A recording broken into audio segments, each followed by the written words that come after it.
c'est un coach qui voit le travail accompli lors des entraînements, le travail accompli lors des matchs de préparation et surtout, ce qui compte le plus, lorsque les matchs sont officiels, les résultats suivent.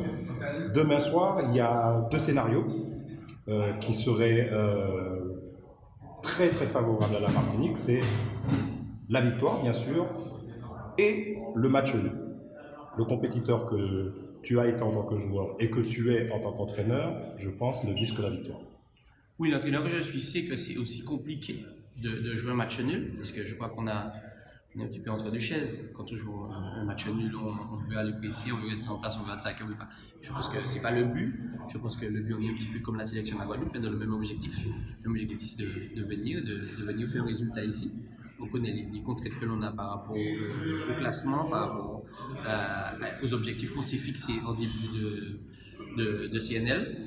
Maintenant, on sait que ce sera un match aussi très compliqué face à une bonne équipe de Guadeloupe qui, je crois, a été un peu régénérée sur ce coup-là avec quand même pas mal de nouveaux joueurs. Et puis une équipe de Guadeloupe qui chez le dernier match qui n'a rien à perdre. Donc je crois que ce sera un match très compliqué. Alors, il y a, que ce soit les sélectionneurs de Guyane, de Guadeloupe, et tes prédécesseurs en Martinique, c'est toujours le combat pour essayer d'avoir des joueurs qui jouent en dehors de la Martinique pour venir renforcer, aider et surtout obtenir des résultats.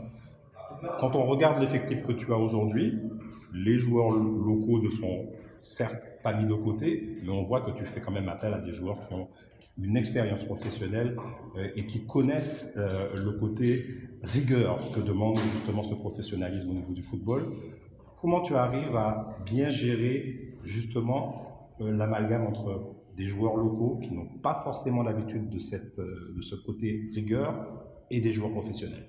Alors, sur le principe, c'est vrai qu'on a fait appel à 6 joueurs sur ce coup-là. On avait 5 réponses positives, on a eu un blessé au dernier moment. Mais c'est vrai que depuis que je suis arrivé en sélection, j'ai très vite fait le choix de privilégier sur un groupe de 23, 6 à 7 joueurs professionnels.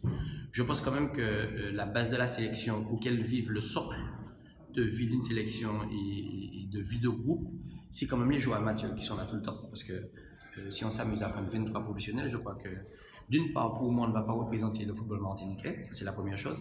Et d'autre part, je crois que le lien entre les joueurs sera compliqué à avoir quand on n'a qu'une semaine FIFA pour travailler avec eux. Donc, je crois que ça c'est compliqué. Donc, le parti pris que j'ai eu, je ne sais pas si c'est le bon ou si ce n'est pas le bon, c'est de le faire en 6, donc un tiers, 2 tiers globalement, d'accord, sur l'effectif.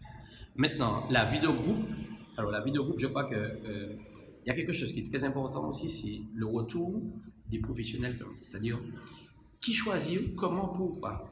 Alors, mon premier critère est peut-être basique, bon, à part que ce sont de bons joueurs, on part du principe que ce sont de bons joueurs aussi qui sont sélectionnés. D'accord? Le premier principe basique, c'est d'abord que ce soit des joueurs qui soient meilleurs que les nôtres. Parce que s'ils ne sont pas meilleurs que les nôtres, je crois qu'ils n'ont rien à faire avec un groupe comme le nôtre. Donc, il y a la qualité des joueurs amateurs qui ont beaucoup de qualité. Donc, je crois que s'ils ne sont pas meilleurs, ils resteront pas en compte. Ils seront meilleurs, mais par contre, lorsqu'ils viendront jouer avec nous, je crois qu'ils vont faire monter leur niveau et je crois qu'à ce moment-là, les joueurs amateurs aussi jouent à un très très haut niveau. Donc à partir de là, les pros sont même surpris de voir le niveau des amateurs. Après, dans la gestion des pros, c'est peut-être la façon dont peut-être le staff qui est en place essaie de mettre les choses en place avec une même considération pour le joueur amateur que le joueur professionnel. Je crois que ça c'est important. On est sur un même statut de base puisqu'on est des joueurs de la sélection de la Martinique. On n'est pas un joueur de la sélection de la Martinique professionnelle, ni un joueur de la sélection de la Martinique amateur, c'est un joueur de la sélection. Donc je crois que sur le principe et le respect que j'ai pour les joueurs amateurs, je pense que ça c'est quelque chose de très important. Après les pros, quand même, moi j'ai une première base qui parle au moins créole, parce que je pense que ça c'est notre langue maternelle, c'est à nous. Donc je pense qu'à un moment donné, je pense que ça c'est clair parce que le vestiaire parle créole pour certaines anecdotes, pour certains moments de tension, pour certains moments émotionnels. Et je crois que tout le monde a besoin de s'approprier la langue de ce moment-là pour savoir ce qui se passe, comment l'émotion est gérée et ressentie par tout le monde. Donc ça, c'est un critère sur le choix des professionnels. Et puis je crois que on les fait venir par petites touches pour qu'on puisse jouer. Si on est satisfait, ils restent. On n'est pas satisfait, on ne les reprend pas sur la prochaine séquence. Donc je crois que c'est compliqué. J'ai pas de recette parce qu'il n'y a aucune recette en termes d'éducation, en termes de gestion de groupe. La réalité d'un jour n'est pas celle de demain. Pour l'instant, on a un amalgame assez intéressant avec des joueurs qui viennent avec une envie de défendre les couleurs. Et je crois que là, ça c'est quelque chose qui nous fait plaisir quand je les vois venir, l'investissement qu'ils mettent, ça c'est une première chose, mais aussi l'envie qu'ils ont de venir. Je crois que ça, ce sont des critères fondamentaux. Alors, je ne